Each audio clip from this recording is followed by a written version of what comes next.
Rate these things 1 through 10. I'll be rating with him and offering my perspective as a fitness coach. Energy drinks. A 1 because they have a lot of sugar and caffeine. I'm going to go ahead and give energy drinks a 7 because it comes down to your choice of energy drink and your moderation of it. My favorite energy drink, for example, has no sugar in it. And if I have that caffeine before 3 p.m. so it doesn't affect my sleep, 200 milligrams of caffeine is well within your daily recommended limit. Cold baths. That's definitely a 10. It really helps your brain. I'm going to go ahead and give cold plunges and cold baths a 5. While yes, they are good for your brain and they release a lot of positive endorphins, they actually can inhibit recovery post-workout due to their prevention and inflammation.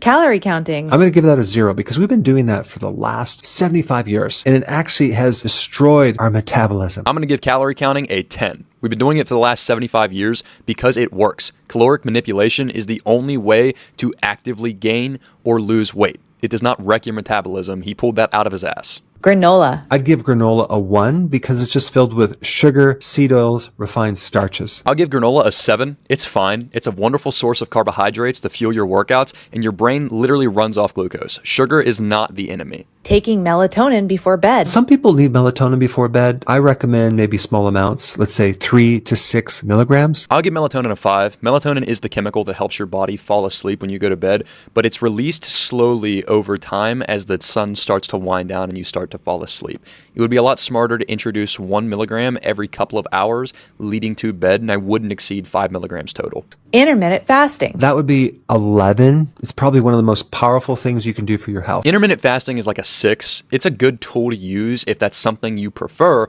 when it comes to weight loss. But as far as the overall health benefits, you get almost all the same benefits from just maintaining a calorie deficit. So it really just comes down to your preference in dieting and when to time your meals. Diet sodas. 1. Because a diet soda uses artificial sweeteners. Those are made from chemicals, which are terrible for your microbiome. I'll give diet soda a 10. Diet soda is a wonderful tool to use for fat loss, and everything is a chemical.